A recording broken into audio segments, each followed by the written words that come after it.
Assalamualaikum warahmatullahi wabarakatuh. Anak-anak, kita bertemu lagi. Hari ini kita masih melanjutkan belajar tentang fungsi kuadrat.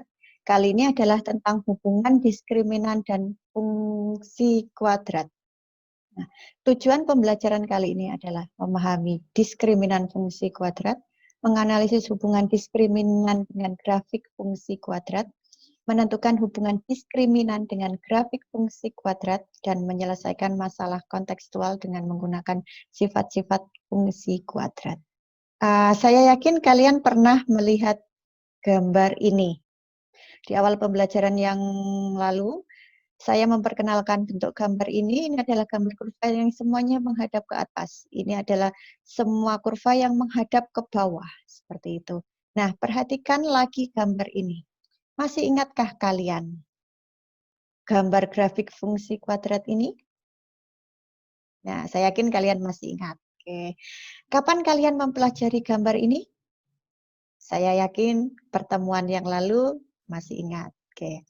Masih ingatkah kalian bagaimana cara menggambar grafik fungsi kuadrat ini?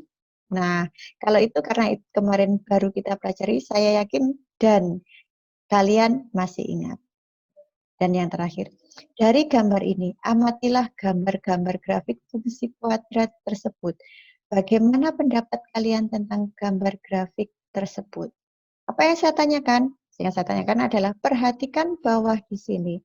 Ada sumbu X, dan ini juga ada sumbu X. Tetapi yang di sini, tapi yang di sebelah sini, itulah yang kita pelajari hari ini. Pengertian diskriminan. Diskriminan adalah suatu fungsi kuadrat fx sama dengan ax kuadrat plus bx plus c dengan abc bilangan real dan a tidak sama dengan 0 dengan x bilangan real dinyatakan dengan ini adalah rumus dari diskriminan fungsi kuadrat, yaitu d sama dengan b kuadrat min 4ac.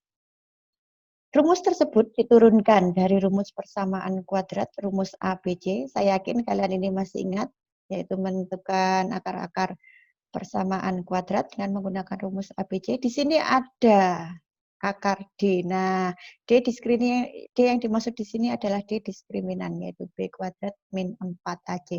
Dan kita sudah mengingat untuk D kemarin, ketika menghitung nilai optimum, nilai balik, kita juga menggunakan nilai D, yaitu B kuadrat min 4AC. Saya yakin kalian masih ingat seperti itu.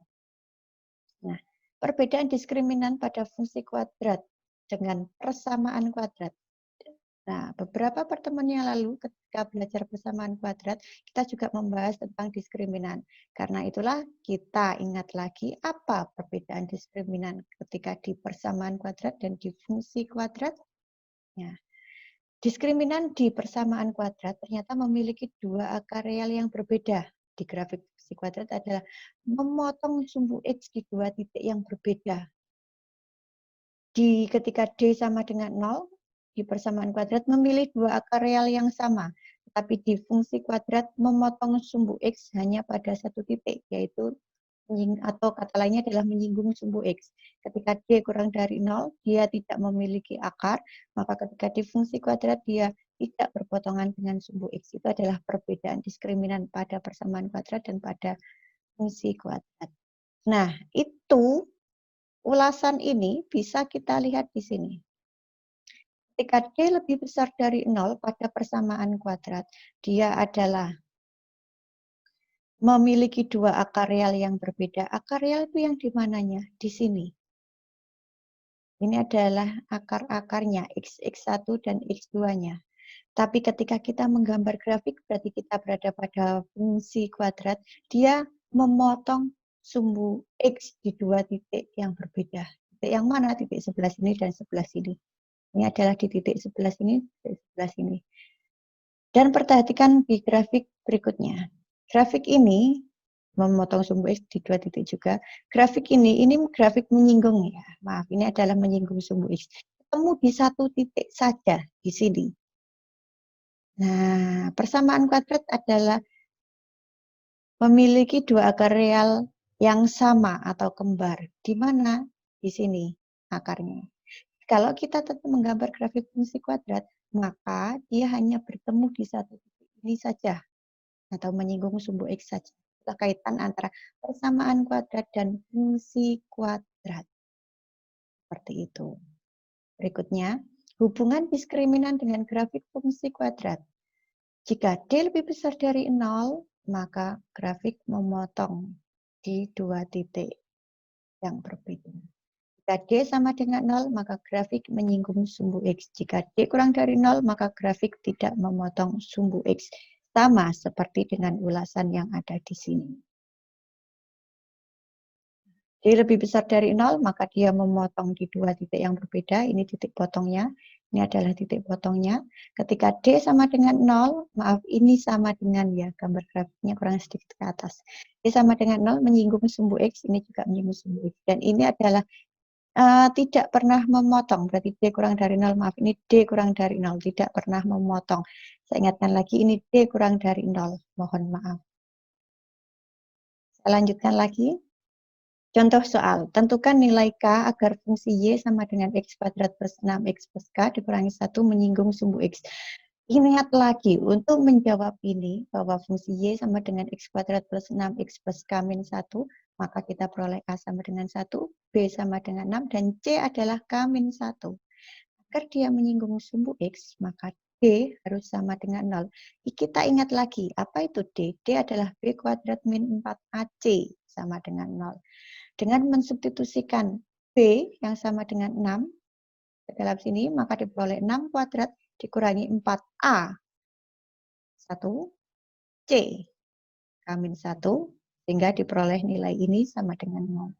Sehingga 36 dikurangi 4K ditambah 4 sama dengan 0. Maka min 4K sama dengan min 40. K sama dengan 10. Jadi agar fungsi Y yang sama dengan X kuadrat plus 6X plus K min 1 menyinggung sumbu X, maka K sama dengan 10. Contoh soal yang kedua. Tentukan nilai T agar fungsi Y sama dengan X kuadrat plus 4X plus T min 5 memotong sumbu X di dua titik.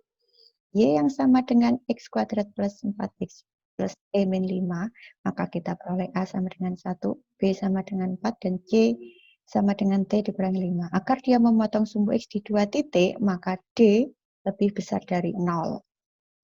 Berarti B kuadrat min 4AC lebih besar dari 0. Kita substitusikan B, A, dan C ke dalam pertidaksamaan ini. Maka diperoleh 4 kuadrat dikurangi 4 kali 1 kali T min 5 lebih besar dari 0. Sehingga 16 dikurangi 4K ditambah 20 lebih besar dari 0. Berarti min 4K lebih besar dari min 36. Sehingga K sama dengan min 9. Jadi kesimpulannya, agar fungsi Y sama dengan X kuadrat ditambah 4X ditambah T min 5 menyinggung sumbu X, maka K kurang dari 9. Soal berikutnya adalah tentukan nilai K agar fungsi Y sama dengan X kuadrat plus 6X plus K min 1 menyinggung sumbu X. Nah, agar dia menyinggung sumbu X, nah maka persyaratannya, maka diskriminan sama dengan 0. Diskriminan diperoleh dari B kuadrat min 4AC, berarti kita substitusikan nilai A, B, dan C dalam persamaan ini, maka diperoleh 36 dikurangi 4K ditambah 4 sama dengan 0, sehingga min 4K sama dengan min 40, maka K sama dengan 10. Jadi agar fungsi Y sama dengan X kuadrat plus 6X plus K min 1 menyinggung sumbu X, maka K sama dengan 10. Nah, dari kita mempelajari semua materi fungsi kuadrat itu, kita sekarang belajar aplikasi fungsi kuadrat dalam kehidupan sehari-hari. Contoh aplikasi fungsi kuadrat dalam kehidupan sehari-hari pada bidang matematika, misalkan ketika kita menghitung luas dan volume maksimum atau minimum. Maksimum ya ini ya, maaf. Pada bidang fisika, ketika kita menghitung gerak berubah beraturan. Ketika bidang olahraga, ketika kita melihat lintasan bola, ketika kita menendang bola voli, bola basket atau tenis lapangan, nah kita melihat lintasan bola yang biasanya adalah melengkung. Sedangkan teknik sipil, seperti yang sudah saya contohkan di gambar awal dulu, yaitu pada jembatan. Jembatan kita perlu penguat, yaitu tali-tali itu dibentuk menjadi sebuah kurva. Seperti itu. Contoh soal aplikasi fungsi kuadrat dalam kehidupan sehari-hari adalah seperti ini. Tinggi dari balon udara dalam waktu X dapat dinyatakan dalam bentuk fungsi fx sama dengan min 16x kuadrat plus 112x dikurangi 91.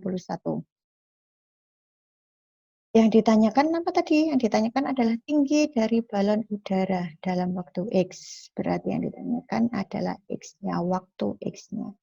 Untuk menjawab ini, maka fungsi fx sama dengan min 16x kuadrat ditambah 112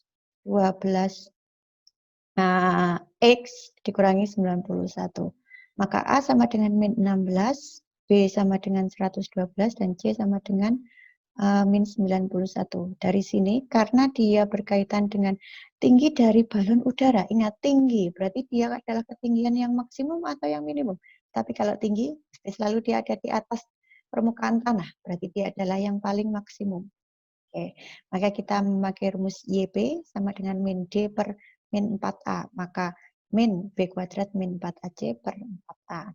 Sehingga D tadi adalah B kuadrat min 4AC, maka substitusikan nilai A, B, C ke dalam persamaan ini, sehingga diperoleh min 112 kuadrat dikurangi 4 kali min 16 kali min 91 per 4 kali min 16. Diperoleh hasilnya adalah min 6.720 per min 64. Maka diperoleh hasil 105. Jadi tinggi bola yang paling maksimum, yang paling dicapai adalah ketika berada di ketinggian 105 meter. Tuh. Nah, dari sini apa yang bisa kita simpulkan? Ternyata hubungan diskriminan dengan grafik fungsi kuadrat adalah sebagai berikut. Jika D lebih besar dari 0, maka grafik memotong sumbu X di 2 titik. Jika D sama dengan 0, maka grafik menyinggung sumbu X di 1 titik, atau pastilah nanti di 1 titik karena dia menyinggung. Jika D kurang dari 0, maka grafik tidak memotong sumbu X. Oke. Dari sini kita sudah mempelajari semua materi tentang fungsi kuadrat. Silakan kalian memperkaya materi, memperdalam materi dengan rajin belajar dan tetap selalu menjaga kesehatan. Hari ini saya akhiri. Assalamualaikum warahmatullahi wabarakatuh.